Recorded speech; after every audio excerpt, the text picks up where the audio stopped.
बिस्मिल्लाहिर्रहमानिर्रहीम और अस्सलाम वालेकुम। 6 अगस्त और पाकिस्तान में मंगल की सुबह। आज अभी तक की अहम खबरें और मेरा तजिया। सबसे पहले याद दहानी कि सोशल मीडिया फायरवॉल को नाकाम बनाने के लिए इस चैनल को सब्सक्राइब कीजिए अगर अभी तक नहीं किया। व्लॉग देखने के बाद लाइक कीजिए, कमेंट कीजिए और लिंक को व्हाट्सएप और दूसरे सोशल मीडिया पर शेयर कीजिए। अब आते हैं आज की खबरों की तरफ। आज की पहली खबर डीजी आईएसपीआर साहब की प्रेस कॉन्फ्रेंस। जी हां, कल दोपहर उन्होंने प्रेस कॉन्फ्रेंस की और डीजी आईएसपीआर साहब और उनकी प्रेस कॉन्फ्रेंस ये एक ऐसा सानेहा होता है हर बार। यहाँ कोई ना कोई उनकी किस्मत की खराबी है कि जब भी कोई प्रेस कॉन्फ्रेंस वो करते हैं उसके साथ उनकी बदकिस्मती जो है वो जुड़ी हुई है। ये मैं क्यों कह रहा हूँ? ये मैं इसलिए कह रहा हूँ कि इससे पहले याद कीजिए कि 9 मई का जो पूरे का पूरा बयानिया था, उस बयानिए को रिस्टोर करने, रिफ्रेश करने, उसको नया दवाम बख्शने के लिए उन्होंने 7 मई के दिन एक प्रेस कॉन्फ्रेंस की थी। अपनी तरफ से तो उन्होंने एक बहुत ही बोल्ड किस्म का स्टेप लिया था और उनके एडवाइजर्स ने उन्हें बताया कि आप एक तगड़ी किस्म की प्रेस कॉन्फ्रेंस करेंगे और जिसे कहते हैं पंजाबी में तुन के रख देंगे सब कुछ आप। तो उन्होंने 7 मई को प्रेस कॉन्फ्रेंस की जिसमें उन्होंने एक तगड़ा बयानिया देने की कोशिश की, लेकिन तगड़ा बयानिया वो दे ना पाए बल्कि उनके ऊपर तगड़ी तनकीद होना शुरू हो गई। 7 मई की उनकी प्रेस कॉन्फ्रेंस शायद उनकी ज़िंदगी की तो थी ही थी, बल्कि पाकिस्तान के किसी भी डीजी आईएसपीआर की ज़िंदगी की कोई भी ऐसी प्रेस कॉन्फ्रेंस उससे पहले नहीं थी जिस पर इतनी तनकीद हुई हो। पाकिस्तान की पूरी हिस्ट्री में किसी डीजी आईएसपीआर साहब की प्रेस कॉन्फ्रेंस पर ऐसी तनकीद नहीं हुई थी जो अवाम, सोशल मीडिया और दूसरी जगहों के ऊपर, अंदर और बाहर हर जगह पर डीजी आईएसपीआर की 7 मई की प्रेस कॉन्फ्रेंस पर हुई। उसके बाद उन्होंने प्रेस कॉन्फ्रेंस करनी जो है वो काफ़ी देर तक छोड़ दी। मीडिया से वो साइड पर रहे, उन्होंने मीडिया से इंटरेक्ट करना बंद कर दिया। जाहिर है बनता भी था, जितनी उन पर तनकीद हुई थी उसके बाद ब्रेक लेना थोड़ा बनता था। ब्रेक लेकर वापस आए, उन्होंने फिर कहा अब रेगुलर हमारी आपसे इंटरेक्शन रहेगी। लेकिन जैसा मैंने शुरू में आपको कहा कि वो उनके और उनकी प्रेस कॉन्फ्रेंसेस के दरमियान में कुछ ना कुछ बदकिस्मती, कुछ ना कुछ सितारों की गर्दिश चल रही है। दोबारा उन्होंने जब प्रेस कॉन्फ्रेंस का दिन चुना, उसकी सारे जो प्रेस कॉन्फ्रेंस के कंटेंट है उस पर तो आते हैं, लेकिन पहले मैं आपको ये बताना चाह रहा हूं कि दोबारा उन्होंने जब ये चुना तो ऐन उस वक्त बांग्लादेश के अंदर शेख हसीना, जी हाँ, शेख हसीना की हुकूमत को सिर्फ 45 मिनट शेख हसीना को दिए गए थे कि उसी के अंदर उन्होंने इस्तीफ़ा देना है और मुल्क से फ़रार होना है। और फिर शेख हसीना ने यही किया, उन्होंने इस्तीफ़ा दिया और मुल्क से वो फ़रार हो गई। अब मैं क्योंकि मीडिया को डील करता रहा हूँ और मीडिया की दुनिया में जानता हूँ कि अगर डीजी आईएसपीआर साहब आज की प्रेस कॉन्फ्रेंस में से कुछ अचीव करना चाहते थे तो जाहिर है वो एक तो 5 तारीख को जाहिर है पाकिस्तान तहरीक इंसाफ जो है वो अपना एक जलसा कर रही थी और ऐन उसी दिन प्रेस कॉन्फ्रेंस खड़काना, एक तो इसके अंदर आप वो कनेक्शन ढूंढिए और जलसा बहुत दिन पहले से अनाउंस था, इसलिए डीजी आईएसपीआर साहब की प्रेस कॉन्फ्रेंस आप ये नहीं कह सकते कि कोइंसिडेंस है, उन्होंने जानबूझकर ऐन उस दिन ये प्रेस कॉन्फ्रेंस रखी। पहली चीज़। दूसरी चीज़ अगर आप इसमें देखें तो अगर उन्हें यह पता होता, ज़रा सी भिनक भी होती कि दूसरी तरफ बांग्लादेश में शेख हसीना के साथ ये होगा और ये मामला अनफोल्ड होंगे, तो वो कभी भी ये प्रेस कॉन्फ्रेंस ना करते, कोई भी ना करता। मैं आपको ये बता दूं, एक एमपी, एक काउंसलर, एक एमएनए, एक मिनिस्टर, कोई भी ये प्रेस कॉन्फ्रेंस नहीं करेगा। क्यों? क्योंकि सबको पता है कि अगर साथ इतना बड़ा कोई इवेंट होने जा रहा है या हो रहा है या डेवलपिंग स्टोरी है तो आपकी प्रेस कॉन्फ्रेंस तो ठुस हो जाएगी, वो मीडिया में नहीं चलेगी, क्योंकि वो जो बड़ा वाकया होगा, जो बड़ी ब्रेकिंग न्यूज़ होगी, वो टेक ओवर कर जाएगी मीडिया को। और यही कल डीजी आईएसपीआर के साथ हुआ। इसमें दो बातें, एक तो उनके जो एडवाइजर्स हैं उनकी नालायकी, क्योंकि वो खित्ते की हालात के ऊपर नज़र नहीं रखे हुए, उनको अंदाज़ा नहीं हो रहा था कि लॉन्ग मार्च की डेट दी हुई है और लॉन्ग मार्च की तरफ पब्लिक चल पड़ी है, तो बांग्लादेश में कोई ना कोई डेवलपमेंट ज़रूर होनी है और वो अगर देखते डेवलपमेंट्स को तो शायद ये प्रेस कॉन्फ्रेंस ना रखते। बहरहाल अब मैं क्विकली प्रेस कॉन्फ्रेंस के कंटेंट की तरफ आता हूं, लेकिन उससे पहले एक दुरुस्तगी कर दूं कि हम तमाम लोग बार बार शेख हसीना वाजिद कहते हैं। वो अब अपने नाम के साथ वाजिद नहीं लिखती। उनकी वाजिद जो उनके नाम में था वो उनके शौहर के नाम की वजह से था, जो आज से कोई 12, 13, 14 साल पहले वफ़ात पा चुके हैं। उनकी वफ़ात के बाद से वो अपने नाम के साथ वाजिद नहीं लिखती और शेख हसीना लिखती हैं। इसी वजह से पूरा international media including BBC Urdu, वो तमाम उनके नाम को शेख हसीना लिखते हैं, शेख हसीना वाजिद नहीं लिखते। लेकिन पाकिस्तान में क्योंकि हमें शायद आदत पड़ी हुई है या हमारा मीडिया अपडेटेड नहीं है, पाकिस्तान के अंदर तमाम लोग उन्हें शेख हसीना वाजिद कहते हैं। पहले उनका ये नाम था, अब वो ये नाम नहीं लिखती, और इसलिए मैंने कहा एक तो ये साइट की इन्फॉर्मेशन है जो आपको प्रोवाइड कर दें कि आप सोचते होंगे कि इंटरनेशनल मीडिया शेख हसीना लिख रहा है, पाकिस्तानी मीडिया आपको शेख हसीना वाजिद बता रहा है, तो ये मामला क्या है। बहरहाल वापस आते हैं DGISPR साहब की प्रेस कॉन्फ्रेंस, जो कि बुरा शगुन उनके लिए एक दफ़ा फिर सर मंडाते ही औले पड़े, बुरे वक्त पर प्रेस कॉन्फ्रेंस की, फिर एक प्रेस कॉन्फ्रेंस ठुस हुई। अब आते हैं उसके कंटेंट की तरफ। क्विकली बात करूंगा क्योंकि खबरें और भी बहुत सारी हैं, तो मैं बहुत ही क्विकली इसके ऊपर चलूंगा। पहले उन्होंने कहा कि जो फौज है वो हुकूमत के दिए हुए मैंडेट पर जो है वो तमाम चीज़ें कर रही है, ऑपरेशन कर रही है, तमाम जो भी अपनी सरगर्मियां कर रही है, वो भले FBR की डिजिटलाइजेशन है या कोई भी और काम, जो बिजली के बिलों की पिछले दिनों आपने देखा था कि उनकी रिसीविंग में भी फौज इस्तेमाल होगी, तमाम कामों में वो कह रहे हैं कि DGISPR साहब कह रहे हैं कि जो हुकूमत का मैंडेट है उसके मुताबिक जो है वो फौज काम कर रही है। अब सर इसमें हमारा एक ड्यू रिस्पेक्ट आपसे सवाल है। अब पहले तो हुकूमत ने, आपने कहा कि हुकूमत ने हमें जो मैंडेट दिया उससे, अच्छा रुक जाते हैं, हुकूमत ने आपको मैंडेट दिया, पहले चेक कर लेते हैं हुकूमत के पास क्या मैंडेट है जो आगे से उन्होंने आपको मैंडेट दिया। तो सर 8 फरवरी का इलेक्शन देखना पड़ेगा। 8 फरवरी के इलेक्शन में सर पब्लिक ने इनको सिर्फ 17 सीटें दी। 17 सीटों वाला मैंडेट तो क्या, मैंडेट के अंदर से मैंडेट भी नहीं दे सकता, बल्कि मीम भी नहीं दे सकता। तो फिर आपको ये मैंडेट हजूर कहाँ से मिल गया? ये इन्होंने आपके पास, जिनके पास खुद मैंडेट नहीं था, जिनको आपने बनाया फॉर्म 47 के ऊपर, DGISPR साहब, वो आपके बनाए हुए हैं जाली झूठी हुकूमत जो है फॉर्म 47 के ऊपर। जब उनके पास खुद मैंडेट नहीं है तो उन्होंने आपको कैसे मैंडेट दे दिया? चले मान लेते हैं उनके पास, कहते हैं जी जैसा तैसा है उनके पास मैंडेट है, मतलब कोई चोरी का है, डाके का है, जैसा भी है उनके पास मैंडेट है। तो जनाब चोरी के माल में से जो आगे माल बांटा जाता है वो भी तो चोरी का होता है। तो इसका मतलब है जिस मैंडेट के तहत फिर आप काम कर रहे हैं, जो आपने उनसे मुस्तार लिया है, वो मैंडेट जो आपके पास है वो भी फिर शुद्ध ना हुआ, प्योर ना हुआ। वो मैंडेट भी फिर आपके पास जो है वो इम्प्योर हुआ। वही लूट के माल का मैंडेट जो है वो आगे आपको दे रहे हैं। तो एक तो पहले सर मैं आपसे डिसएग्री करूंगा, विद ऑल ड्यू रिस्पेक्ट, अगर आप बुरा ना माने, तो ये मैंडेट आपके पास नहीं बनता क्योंकि अवाम ने उनको मैंडेट नहीं दिया। फिर उन्होंने आगे कहा कि 8 लाख एकड़ बंजर जमीन को जो है वो जरखेज जमीन पाक फौज बनाने जा रही है। सर फिर again with all due respect, मेरी फौज मेरा फख्र है। सरहद के ऊपर जो हमारा जवान या हमारा अफसर शहीद होता है वो हमारा भाई है, हमारा फ़ख्र है। उनके जो घर वाले हैं उनके कर्जे हैं हमारे ऊपर, पूरी कौम के ऊपर। लेकिन सर बंजर ज़मीनें आबाद करना फ़ौज का काम नहीं है सर, ये आपका काम नहीं, काश्तकारों का काम है, ये उनको करने दीजिए, या एग्रीकल्चर मिनिस्ट्री का काम है, एग्रीकल्चरल डिपार्टमेंट्स का काम है। अब आप कहेंगे वो आपके पास है नहीं, तो सर बनाइए।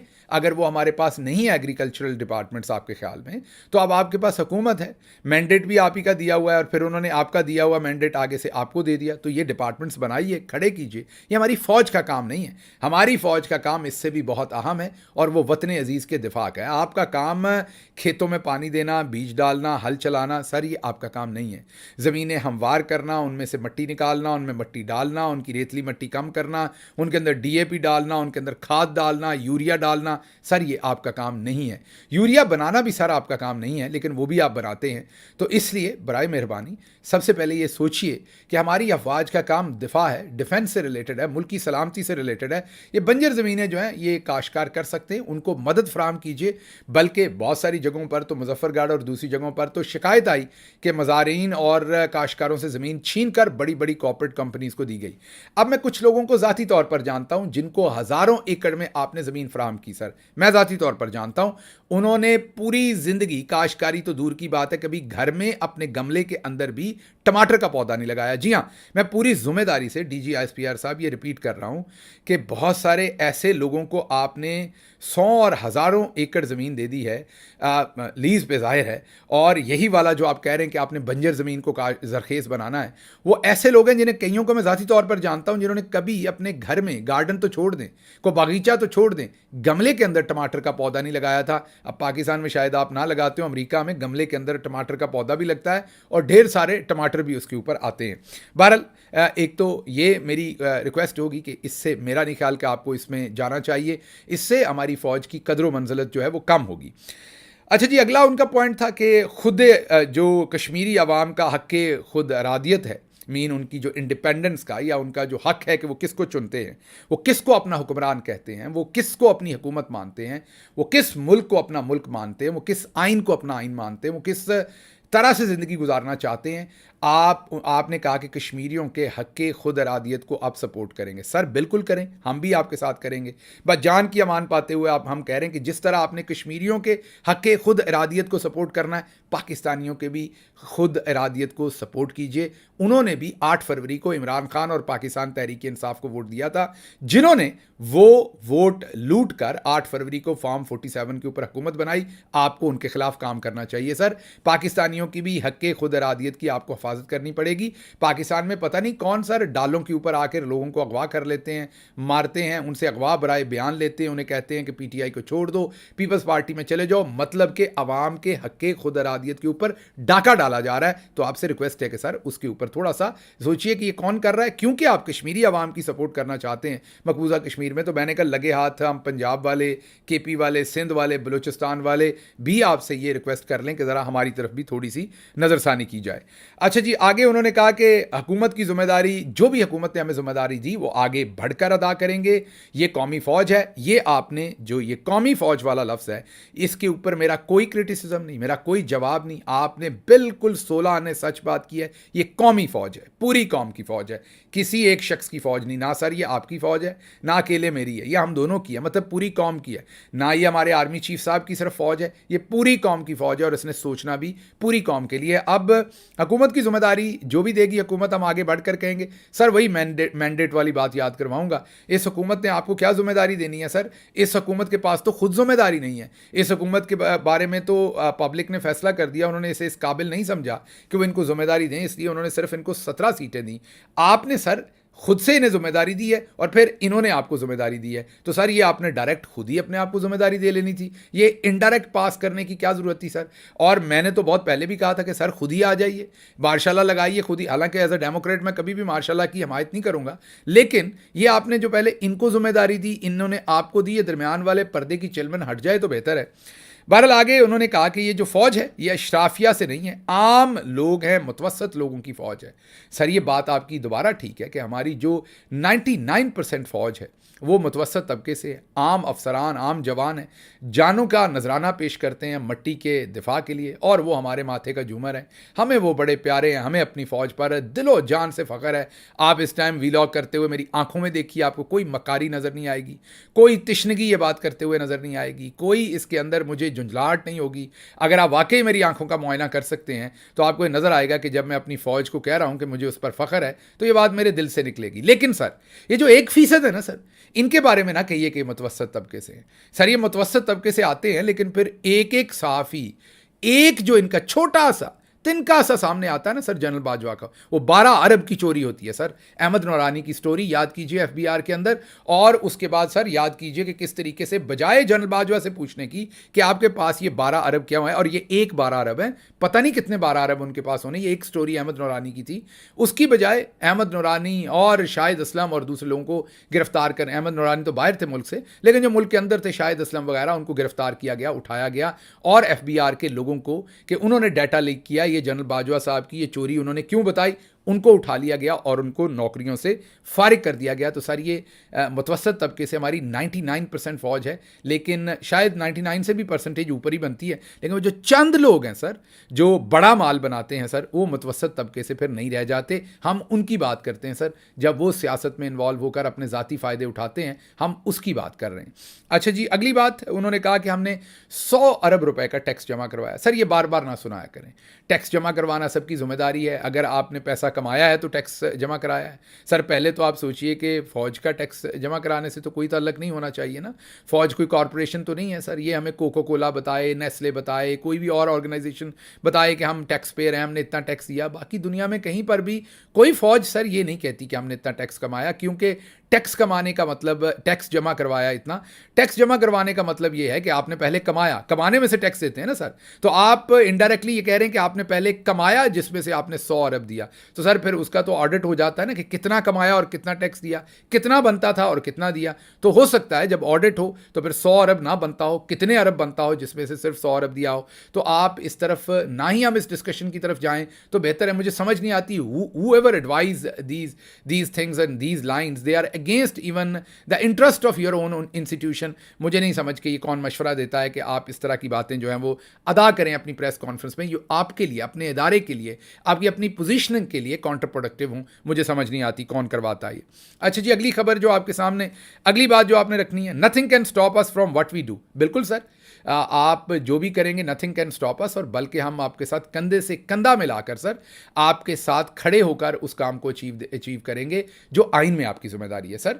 जो आइन पाकिस्तान आपको कहता है, जिस पर अवाम, आप और हम सारे इकट्ठे हैं, उस पर दुनिया की कोई ताकत आपको नहीं रोक सकती, और जो आपको रोकने की कोशिश करेगा हमारा सीना और कंधा आपके साथ होगा। लेकिन सर अगर आइन तोड़कर जो आपकी जिम्मेदारियां नहीं हैं वो जिम्मेदारियां खुद साख्ता आप अपने गले में डालेंगे, मीन बंजर ज़मीन को आबाद करने से लेके बाकी तमाम इस तरह के बंजर जहनों को भी आबाद करने की आप कोशिश कर रहे हैं, मरीम नवाज़ और शहबाज शरीफ जैसे बंजर जहनों को भी आप कह रहे हैं ज़रखेज़ बनाना है, तो ये सर आपका काम नहीं है। तो इसलिए ये काम आप, भले कोई आपको रोके ना रोके, इस काम में से आपको कुछ हासिल नहीं होना। SIFC हो या दूसरी चीज़ें, यहाँ से आपको कुछ हासिल नहीं होना। फिर आपने ढूंढते फिरना ही हमें किसने रोका है, ये किसी ने नहीं रोकना आपको सर, ये हालात के धारे ने आपको रोक देना है, क्योंकि आप वो काम कर रहे हैं which is not your area of expertise, और ना ही आपको वो करना चाहिए। तो इसलिए इसमें भी थोड़ा सा थोड़ी सी नज़रसानी कीजिए। फिर उन्होंने कहा बाहर बैठे कुछ बेज़मीर अफराद सियासी लॉबिंग करते हैं, एहतजाज करते हैं। सर सियासी जमातों का काम होता है सियासत करना, लॉबिंग करना, इसमें कोई बुरी बात नहीं है। और एहतजाज किस चीज़ पे करते हैं कि इलेक्शन लूटा गया, एहतजाज किस चीज़ पर? हम क्या इस चीज़ पर एहतजाज करते हैं कभी कि हमारे पास कितने न्यूक्लियर बम होने चाहिए? नहीं, हम कहते हैं और होने चाहिए, हमें चाहिए। क्या पाकिस्तान तहरीक इंसाफ या बाहर बैठा कोई बंदा कभी ये कहता है कि हमारे मिसाइल जो हैं वो शॉर्ट रेंज होने चाहिए, ज़्यादा नहीं होने चाहिए? नहीं, बिल्कुल होने चाहिए। क्या बाहर बैठा कोई बंदा ये कहता है कि पाकिस्तान के मिसाइल फ़लाँ दुनिया के मुल्क के लिए ख़तरा है, इसके लिए उस पर पाबंदियाँ लगा दो? नहीं, बिल्कुल नहीं। अगर कोई कोशिश करेगा हम उसके खिलाफ खड़े होंगे। क्या आप बाहर बैठे लोग कहते हैं पाकिस्तान की फ़ौज की तादाद 7 लाख से कम करके या 5 लाख से या 6 से कम करके 3 लाख कर दो, 2 लाख कर दो? बिल्कुल भी नहीं। क्या बाहर बैठे लोग कोई कहते हैं कि फ़ौज की ट्रेनिंग ना हो, फ़ौज की डेवलपमेंट ना हो, फ़ौज में ये ना हो? बिल्कुल भी नहीं, बिल्कुल कोई ऐसा नहीं कहता, और कोई भी मुहब्बे वतन ऐसा नहीं कह सकता। हमें तगड़ी फ़ौज चाहिए, हम अपनी फ़ौज के साथ खड़े होना चाहते हैं। लेकिन सर जब सियासत में मुदाखलत होती है तो उसके खिलाफ हर जगह पर फिर लोग लॉबिंग करते हैं, और करनी चाहिए, ये फ़र्ज़ है लोगों का, इसमें कोई बुरी बात नहीं है जो आपने कहा कि बाहर बैठकर लोग ये काम करते हैं। अच्छा जी, फिर सोशल मीडिया फेक न्यूज़ देता है और कानून रास्ता नहीं बना रहा, कानून सज़ाएं नहीं दे रहा। सर कानून सज़ाएं देगा जब आप सबूत देंगे। 9 मई की अभी तक आपने कोई फुटेज नहीं दी, कोई चीज़ नहीं दी, और तमाम गवाहों के जो बयानात है उससे वो सारे का सारा ऑर्केस्ट्रेटेड और झूठा बयानिया लगता है। तो फिर आपको बताना पड़ेगा ना सर कि कहाँ पर झूठ बोला है। फिर 9 मई पर कोई माफ़ी कबूल नहीं करेंगे, और हमारा वही मौक़िफ़ है जो कल था, बिल्कुल वही रखिए सर। आपका पूरा हक है कि 9 मई पर आप सख्त से सख्त मौक़िफ़ रखिए, वही मौक़िफ़ रखिए जो आपका पहले दिन से था, लेकिन सबूत तो दे दें सर। सबूत दिए हुए अब 9 मई को गुजरे हुए 1.25 साल हो गया, ऐसे ही 2 साल हो जाने, 3 साल हो जाने, तो अब ये तो दुरुस्त नहीं है ना कि आप सबूत भी ना दें और आप कहें कि नहीं मेरा मौक़िफ़ यही है। ये वैसी ही बात है सर जैसे हसीना वाजिद तलबा को दहशतगर्द कहती थी और फिर उन्हें इस्तीफ़ा देकर मुल्क से जाना पड़ा, हालांकि कल तक उनका भी यही था कि मेरा मौक़िफ़ एक ही है कि तलबा जो हैं वो दहशतगर्द हैं। तो इसलिए मेरी आपसे गुजारिश ये है कि आप कोशिश कीजिए कि आइन पर रीसेट करें। आपकी जो प्रेस कॉन्फ्रेंस हो उसे पाकिस्तान के आइन के तनाज़ुर में देखा करें, और उससे देखेंगे कि आपका भी मर्तबा बढ़ेगा, आपके इदारे का भी मर्तबा बढ़ेगा, और ज़ाहिर है आवाम भी बड़ी ही खुश असलूबी से वो प्रेस कॉन्फ्रेंस सुनेगी, आपकी सताइश करेगी, आपके साथ खड़ी होगी हर उस चीज़ के ऊपर। अच्छा जी, अगली खबर आपके सामने देंगे कि जो मरीम नवाज़ के मुलाजमीन हैं उन्होंने एक प्रोपेगेंडा शुरू किया कि इमरान खान ने अपने ट्विटर अकाउंट से बहुत सारी वीडियोस और ट्वीट्स डिलीट कर दिए हैं। ये सब का सब झूठा प्रोपेगेंडा था। असल में इमरान खान के अकाउंट से कोई भी, मैंने जब जाकर देखा तो कोई भी ऐसा अकाउंट, वीडियोस, ऑडियोज़, कोई भी तस्वीर, मीन जो भी वहाँ से ट्वीट हुए थे उनमें से कोई भी ट्वीट उनके अकाउंट से डिलीट नहीं हुआ। ये मुझे समझ नहीं आई कि ये क्या प्रोपेगेंडा था और क्यों किया गया। अच्छा जी, अगली खबर ये है कि जस्टिस आलिया नीलम साहबा ने VPN पर रिमार्क्स दिए हैं, और असल में अज़मा बुखारी साहबा का केस था, उसमें वीपीएन की डिस्कशन आई कि ये ट्विटर के ऊपर कैसे फैली वीडियो, क्या ट्विटर पाकिस्तान में किसी के कंट्रोल में है। उन्होंने कहा जी ट्विटर तो हमने बंद ही कर रखा है। तो उन्होंने कहा फिर भी ये कैसे फैल गई। उन्होंने कहा वीपीएन के थ्रू फैली होगी। उन्होंने कहा वीपीएन पे आपको कंट्रोल नहीं। अभी कल ही आपको मेजर जनरल रिटायर्ड हफीज़ुर रहमान जी, आपके और हमारे हाफिज, वो आपको कल और परसों ही बता रहे थे कि हम वीपीएन भी कंट्रोल कर सकते हैं। आज अदालत में हुकूमती वजीर ने बताया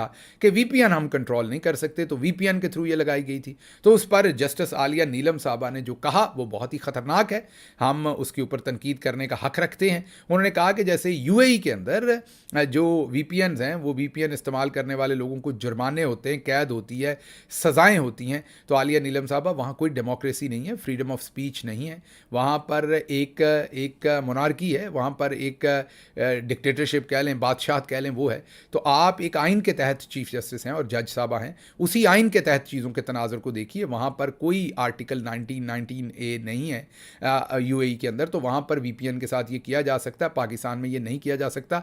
अफसोस हुआ कि आप हमारे सबसे बड़े सूबे की चीफ जस्टिस हैं और आप जो हैं वो फ्रीडम ऑफ एक्सप्रेशन के खिलाफ जो है वो ऑब्जर्वेशन से नहीं बल्कि नई राह दिखा रही हैं हुकूमत को। तो ये किसी सूरत भी जायज़ काम आपका नहीं था, ये आपको नहीं कहना चाहिए था। अच्छा जी, अगली खबर आपके सामने रखेंगे कि पंजाब हुकूमत ने पुलिस को इस्तेमाल किया सवाबी के जलसे में शिरकत करने से रोकने के लिए। दूसरी तरफ सवाबी के जलसे के मनाजर तो आप देख ही चुके हैं कि शायद ही हालिया तारीख में इतना बड़ा कोई जलसा हुआ हो जितना वहाँ पर सवाबी में पाकिस्तान तहरीक इंसाफ का जलसा हुआ। वहाँ पर इमरान खान नहीं थे, इमरान खान की गैर मौजूदगी में इतना बड़ा जलसा हुआ। तो ये बड़ा क्लियर है कि पाकिस्तान की 90% आवाम कहाँ खड़ी है और किसके साथ खड़ी है। लेकिन उसी के साथ साथ आपको ये भी देखना पड़ेगा कि ऐन उस वक्त जब वहाँ जलसे में लोग जाने की कोशिश कर रहे थे तो पंजाब पुलिस इस्तेमाल की जा रही थी कि पाकिस्तान के डिफरेंट शहरों से इस्लामाबाद और केपी की तरफ जाने वाली बसों में लोग ना चढ़ सकें। उनको रोका गया, बसों को रोका गया और कोशिश की गई कि लोग उस तरफ ना जाएं। तो क्या आपने हासिल किया कि जलसे में लोग कम आए? जलसे में तो लोग जितने आए उससे ज़्यादा, कहीं ज़्यादा लोग जो थे वो जलसे के बाहर मौजूद थे। तो आप उससे खुद अंदाज़ा लगा लें लोगों की तादाद जलसे के बाहर और जलसे के अंदर, तो उससे आपको खुद अंदाज़ा हो जाएगा कि ये जलसा कितना बड़ा था और आवाम कहाँ खड़ी है। तो मैं सर दोबारा गुजारिश करूँगा कि थोड़ी सी भी चौधरी साहब थोड़ा सा ख्याल कीजिए आवाम किधर खड़ी है, आवाम की राय को देखिए और फिर कोशिश कीजिए कि किस तरीके से हमने चीज़ों को आगे बढ़ाना है। आगे इशफाक हुसैन साहब की खबर है। उन्होंने कहा है कि जस्टिस मंसूर अली शाह का रास्ता रोकने की कोशिश की जा रही है और प्लान ये है कि जैसे लाहौर में जो चीफ जस्टिस साहबा बनाई गई थी वो 2 सीनियर जजेस को छोड़ के बनाई गई थी, इसी तरह से सुप्रीम कोर्ट में भी यही किया जाए और सीनियर जज जो हैं जस्टिस मंसूर अली शाह उनको छोड़कर किसी और को चीफ जस्टिस बनाया जाए।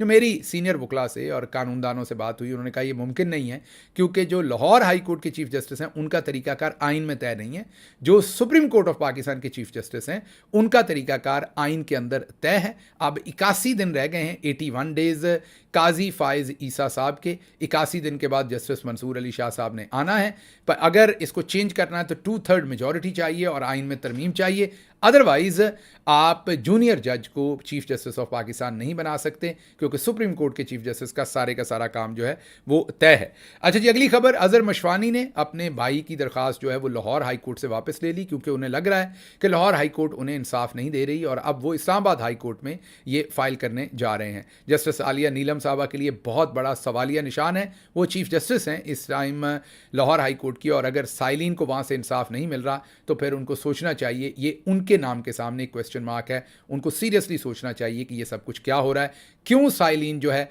वो लाहौर हाई कोर्ट के ऊपर ट्रस्ट नहीं कर रहे और दूसरी हाई कोर्ट्स में वही मुकदमे लेकर जाने की कोशिश कर रहे हैं। और भी काफ़ी सारी खबरें हैं, उनको हमने आज कवर किया है अपने पंजाबी वीलॉग में। मुझे यहाँ से इजाज़त दीजिए। अल्लाह आपका हामी और नासिर हो। पाकिस्तान जिंदाबाद।